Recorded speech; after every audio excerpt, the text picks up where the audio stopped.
Ambedkar Nagar 13వ ward మాజీ corporator కప్పల వెలుగు కుమారి బొర్రా చిన్ని ఆధ్వర్యంలో క్రిస్మస్ వేడుకలు ఘనంగా నిర్వహించారు.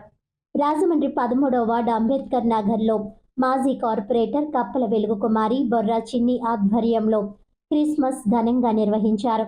ఈ కార్యక్రమానికి ముఖ్య అతిథిగా రాజమండ్రి సిటీ శాసనసభ్యులు ఆదిరెడ్డి వాసు విచ్చేసి క్రిస్మస్ గ్రీటింగ్స్ అందించారు.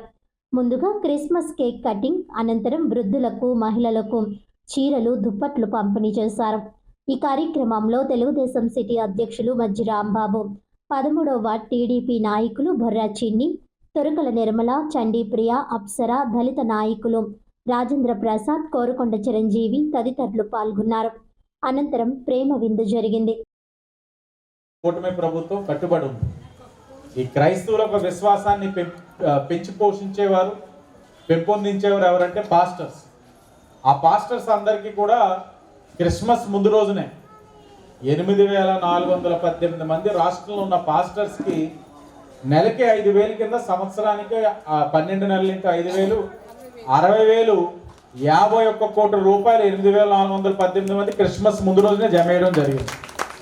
అంటే క్రైస్తవుల యొక్క సంక్షేమానికి ఈ కూటమి ప్రభుత్వం కట్టుబడి ఉంది. వారు విశ్వాసాన్ని గౌరవిస్తా ఉన్నాం. తప్పకుండా అందరూ కూడా ఈ విశ్వాసం అన్నది మన స్వేచ్ఛ, అది మన వ్యక్తిగత హక్కు. ఆ హక్కుని మనం ఆస్వాదిస్తూ ఎదుటివారికి ఇబ్బంది కలగకుండా చేసే విధంగా మనం అందరం కూడా ముందుకెళ్ళాలి. మత సామరస్యాన్ని కోరుకోవాలి. ప్రతి ఒక్కరు కూడా సోదర భావంతో కలిసిమెలిసి ఉండాలని మీ అందరినీ కూడా కోరుకుంటూ, మరొకసారి వెలుగు కుమారి గారు ఏదైతే ఈ కార్యక్రమానికి ఆహ్వానించారో, నాతో పాటు విచ్చేసిన ప్రతి ఒక్క నాయకుడికి కానీ నాయకురాలకు కానీ పేరు పేరున నమస్కరించుకుంటూ మీడియా వారికి కూడా నమస్కారాలు.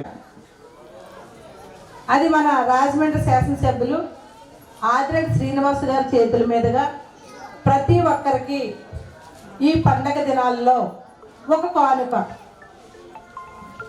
అనేది దానికి వెలకట్టలేము. అది చిన్నదన్న అవ్వచ్చు, పెద్దదన్న అవ్వచ్చు. ఒక కానుక బహుకరించడానికి మన మధ్యలో మన రాజమండ్రి శాసనసభ్యులు గారు మరికొద్ది నిమిషాల్లో దగ్గరికి వచ్చేసారు. చేయడానికి గల కారణం ఏంటంటే, మా నాన్నగారు ఫస్ట్ నుంచి కూడా ఆయన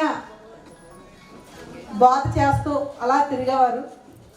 ఎవరైనా ఏదైనా ఇచ్చినా సంవత్సరం పొడిపోతున్నవి దాసి, అందులో మరికొన్ని డబ్బులు, ఆయన సొంత డబ్బులు కలిపి కొన్ని చీరలు అంటూ కొని, ఆ చీరల్ని ఒక చేతికి తగిలించుకొని ఎవరైతే లేనివారు ఉన్నారో వారికి ఇస్తూ వెళ్ళేవారు అనమాట.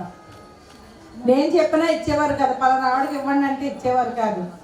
నీకు కానీ నువ్వు చెప్పిన వాళ్ళకి ఇస్తే కనుక అది రాజకీయం అమ్మ, నువ్వు రాజకీయం కోసం ఇమ్మంటావు అన్నట్టుగా అనేవారు అనమాట మా నాన్నగారు.